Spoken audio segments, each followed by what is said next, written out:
No one told you the truth. Not your father, not your teachers, not your friends. They gave you rules to keep you tame. Be nice, be patient, wait your turn. But no one explained the world's real currency. Power, reputation, presence.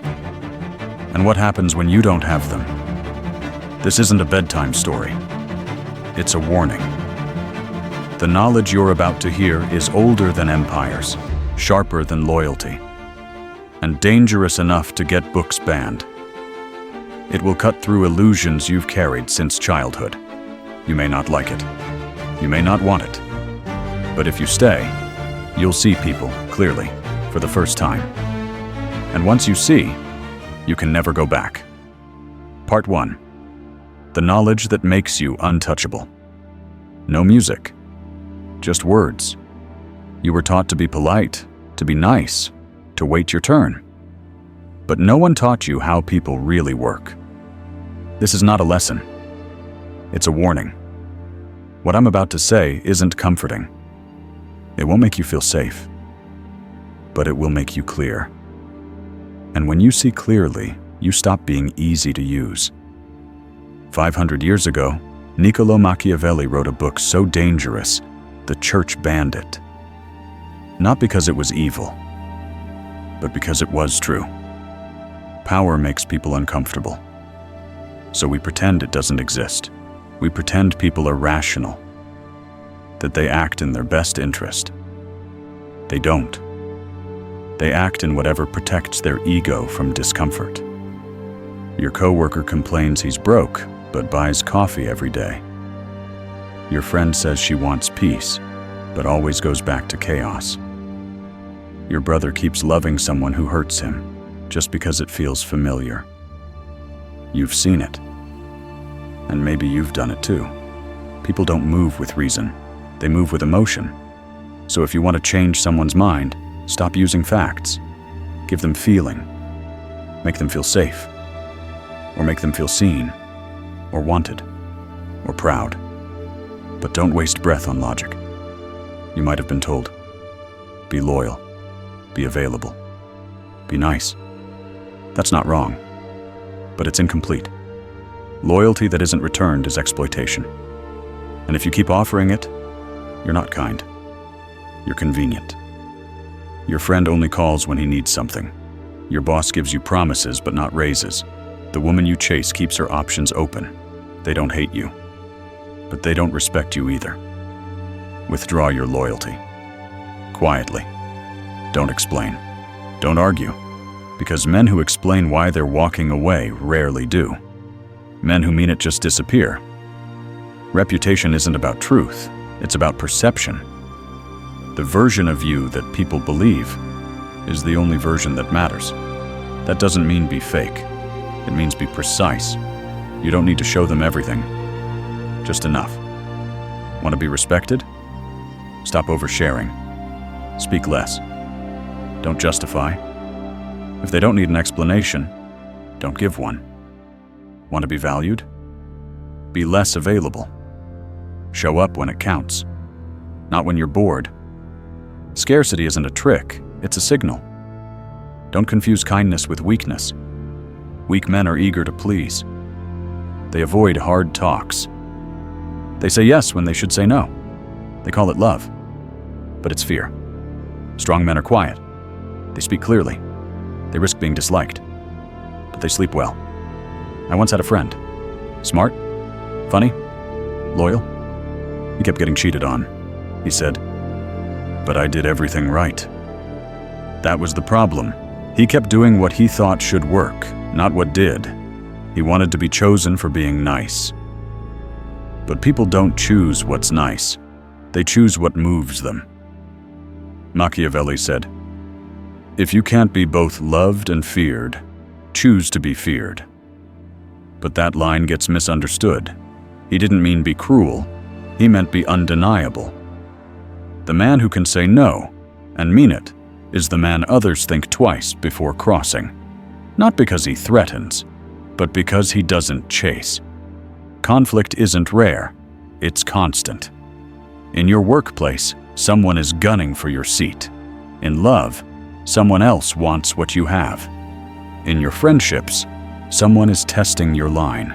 If you don't see that, you're already losing. So prepare when things are calm. Train before you're attacked. Save before you're broke. Build your skills before you need them. Make friends before you're lonely. Lift before you're weak. If you're always reacting, you're not in control. You're just catching up. Machiavelli again. The fox sees the trap. The lion scares the wolves. Be both. Don't posture. Don't brag. Just be ready. Now let's talk about goodness. You were told to be nice, but niceness is cheap. It costs nothing. It means nothing. Being good means something. It means telling the truth, even when it's hard, even when it costs you. Nice men want to be liked.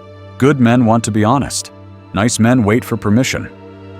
Good men make hard calls. Nice men get tolerated. Good men get remembered. So stop asking, will they like me? Ask instead, will I like the man I become around them? And if the answer is no, walk. There's one more thing. You can't explain this to most people. They'll say you've changed. Let them. You weren't born to be digestible. You were born to be real. People say they want truth, but they want comfort. You're not here to comfort them. You're here to build something that doesn't collapse the moment things get hard. Let them think you're cold. Let them call you arrogant. Just don't be the man who gave everything away and wondered why nothing came back. You now know this. People are emotional, not logical. Loyalty without return is weakness. Reputation is built, not deserved. War is always near. Prepare during peace. Being kind is good. Being weak is not. This is not about manipulation. It's about refusing to be manipulated. It's not about being feared. It's about never being ignored again. I shouldn't have said all this, but now you know. So here's your choice. Forget it, or start living like it's true. If this made something click, don't just scroll, subscribe. The next chapter isn't easier, it's deeper. I'll show you how power works when no one's watching, and how silence, not noise, is your most dangerous weapon. Part 2. The power of withheld approval. People chase what pulls away. It's not a flaw, it's how the mind works. We don't crave what we understand. We crave what we almost have. But don't. Machiavelli knew this. Kings didn't beg for loyalty. They made others prove themselves worthy. He wrote, "A wise prince will always make others depend on him."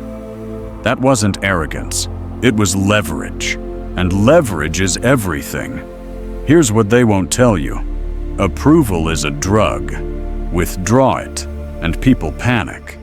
Give it freely, and it loses value. That's the law. And laws don't care about your feelings. Think of the woman who texts you more after you go quiet. Think of the boss who suddenly notices your work when you stop explaining it. Think of the friend who starts showing up when you no longer chase them. It's not magic. It's controlled distance. It's the mirror you hold up when you stop performing. Most men are desperate to be liked. They give compliments hoping to get one back. They agree with things they don't believe. They show too much, too soon, to people who haven't earned it. And when they're ignored, they double down. More attention, more effort, more self-betrayal. Until one day, they don't even recognize themselves. That's how men lose power. Not in one blow, but in slow, silent leaks. You don't need to be louder. You need to be missed. Here's the law Machiavelli never said aloud. The person who gives the most approval first loses. Read that again. Because every time you approve someone before they earn it, you hand them control. Let them reach. Let them prove. Let them wonder, did I do enough? Does he respect me? Have I earned a seat? That wondering is where your power lives. This isn't about cruelty. It's about restraint. You don't withhold approval to hurt people. You withhold it so it means something when you give it. Praise means nothing if you give it to everyone. Attention means nothing if it's on tap. Your time, your words, your nod, they're currency. Don't flood the market. You think silence means nothing? It's the loudest thing in the room. I once had a mentor. He rarely spoke. But when he said, "Well done," it felt like a medal. Because I earned it. Not because I existed. People respect what they work for and ignore what they're handed. That's why your attention can't be free. That's why your approval has to be expensive. And that's why your presence, when rare, becomes unforgettable. You want to change how people treat you? Here's what you do. Start saying less. Start watching more. Start pulling back 10%, even when you want to lean in. Let the silence sit. Let them fill it. Let the space between you do the talking. And if they lean in, good. If they pull away, even better. Now you know who was only there for the spotlight. Here's a trick Machiavelli would have loved. Give just enough approval to make them uncertain. Not cold, not fake, just unpredictable. Certainty kills desire. Mystery keeps it alive. They shouldn't know where they stand until they earn the ground under their feet. That's not manipulation. It's calibration. And the men who master this don't have to chase. They choose. Because their presence is an earned privilege, not a public service. Let's talk about work. Want to be promoted? Stop overselling. Let your results speak.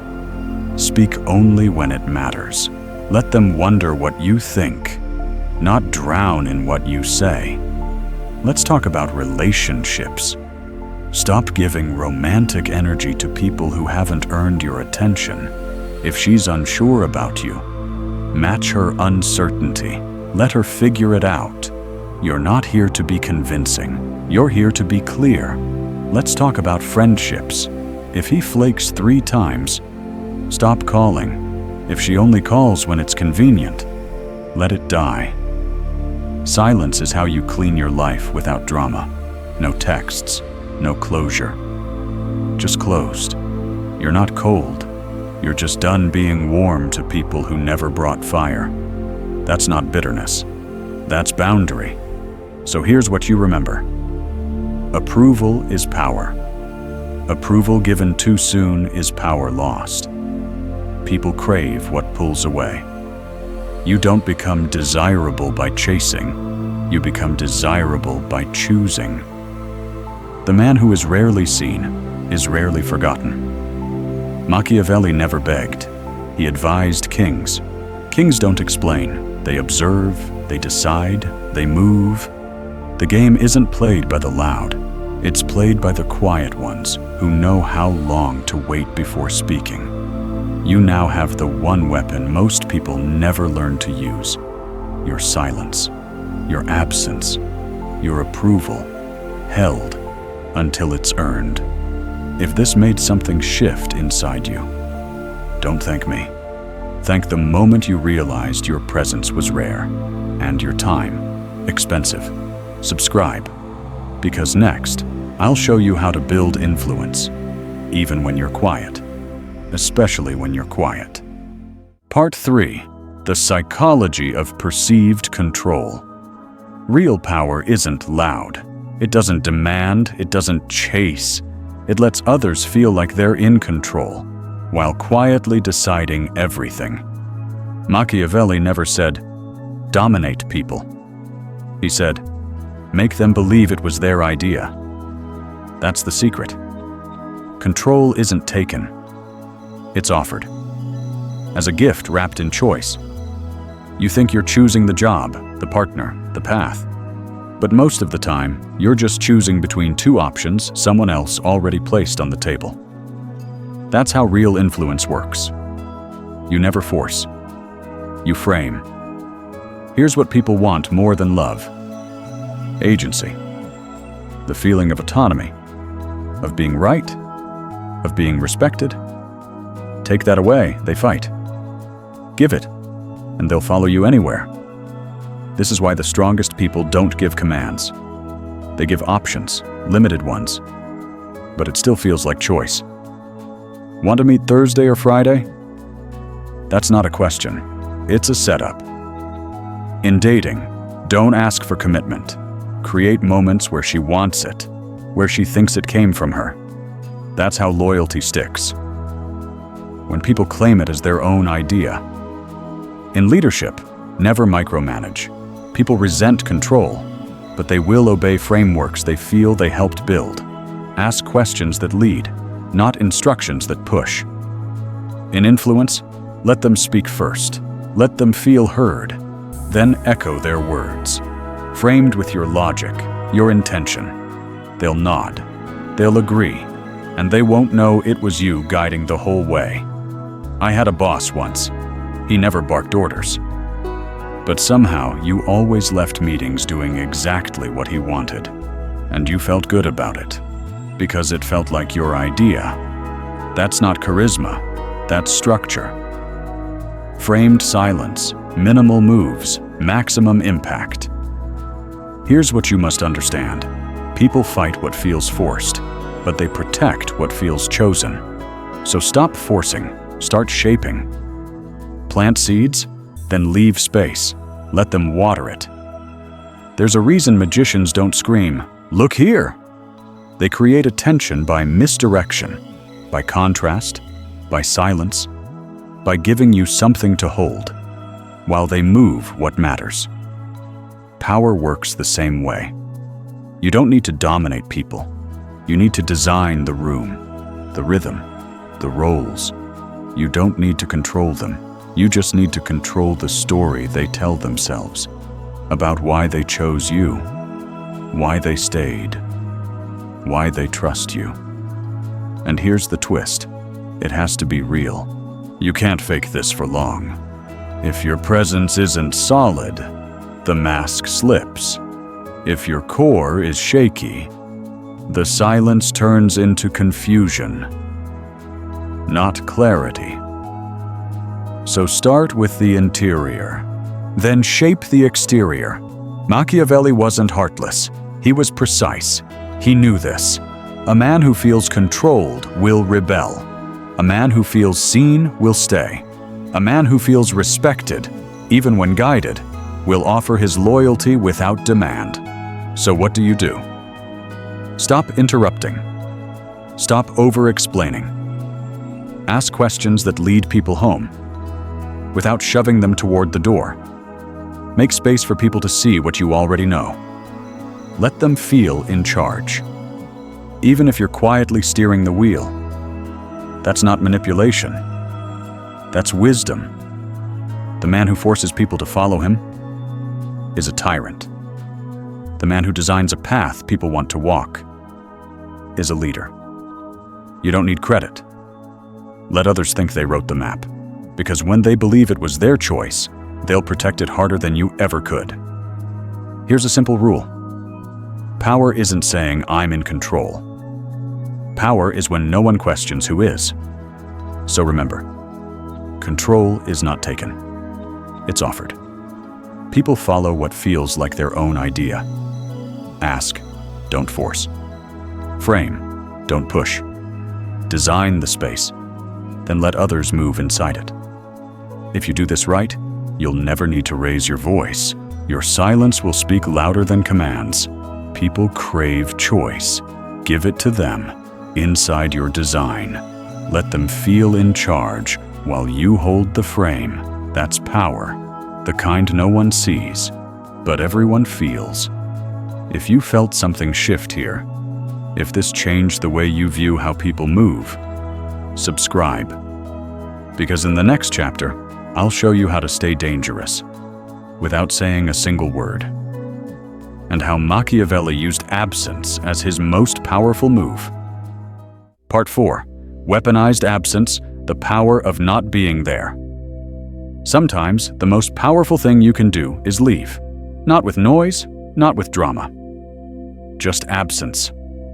Machiavelli never said, "Fight every battle." He said, "Avoid contempt. Withdraw before you're replaced." Because power isn't always presence. It's what happens when your absence is felt. Most men think, if I show up more, they'll value me more. But truth is, the man who's always there becomes part of the background, like light in a room, expected, unnoticed, until it's gone. Try this. Pull back 10%. Say no once. Disappear for a day. Watch what happens. If they panic, you had power. If they don't notice, you gave it away long ago. Presence is expensive, but most people spend it like pocket change. They call, they text, they explain, they keep showing up, even when no one's asking, even when the door stays half closed. And that's not love, that's fear. I had a friend once, kind, generous, always available. He thought consistency meant devotion. His girlfriend left him for someone quieter, more distant. Why? Because mystery moves people, and absence sharpens attention. Here's what Machiavelli knew. The man who's missed is more powerful than the man who's explained. Absence creates weight. Distance builds value. Silence demands respect. And when you return as a presence, not a habit. This isn't about disappearing forever. It's about being intentional. You step back so they can feel the outline of your presence, not take it for granted. You don't ghost, you echo. This works everywhere. In love, don't argue. Leave the room, let your silence carry the weight. A calm departure says more than 1,000 words. In business, miss one meeting, let them notice the quiet. Let your absence highlight your impact. In friendship, stop chasing, stop reminding. See who shows up when you don't. Here's a principle no one teaches. Absence reveals alignment. The right people move closer when you pull back. The wrong ones drift and save you the trouble. Let them. Let distance sort the real from the convenient. It hurts at first. You'll want to reach out. You'll want to explain. Don't. Every time you break your own silence, you hand away control. You're not trying to manipulate anyone. You're just done giving discounts. Your presence costs something. Not money, but meaning. It requires respect, consistency, effort. And when that's not there, you take your presence with you. Machiavelli once wrote, "Men forget the death of their father sooner than the loss of their inheritance." Brutal, but true. What people lose and feel is not you. It's what you represented. So become something they feel. Not just see, not just hear, but miss. Because when they miss you, you matter. Practical strategy. Here's how you use absence. Step back when taken for granted. Go silent when disrespected. Leave first when loyalty is broken. And never announce it. Just move. Absence doesn't need a speech. Only wait. You don't earn respect by being always available. You earn it by showing you can walk and not look back. So remember, absence is a mirror. It reveals the truth. Absence creates clarity. It exposes weight. Absence isn't weakness, it's discipline. And the man who can leave calmly holds all the cards. Sometimes the strongest move is to disappear quietly. Not to punish, but to preserve yourself. You don't raise your voice, you remove your presence, and let the silence speak for you. If this made you rethink how you've been showing up, good. Now ask yourself, where in your life have you been too available, too forgiving, too present? And what happens when you stop? Subscribe, because next I'll show you how to rebuild your presence as something sacred, not shared, not explained, just known. Part 5. Sacred Presence, How to Build a Life People Don't Want to Lose. You don't need to be famous. You don't need to be rich. You just need to become someone whose presence can't be replaced. Not loud, not everywhere, just unforgettable. There are people who walk into a room and shift the air. You can't name it, but you feel it. That's sacred presence. It doesn't beg. It doesn't sell itself. It simply is. Most people chase attention, but attention fades. Presence lingers. Long after you leave, they still think about you, still feel you, still wonder. Machiavelli didn't say much about charm. He didn't need to. Because real influence isn't about being liked. It's about being felt and remembered and missed. Here's the secret no one teaches. Presence is earned. It's built on 3 things. 1, weight. 2, clarity. 3, discipline. Let's break them down. You don't gain presence by speaking more. You gain it by making your words cost something. You say little, but when you do, it lands.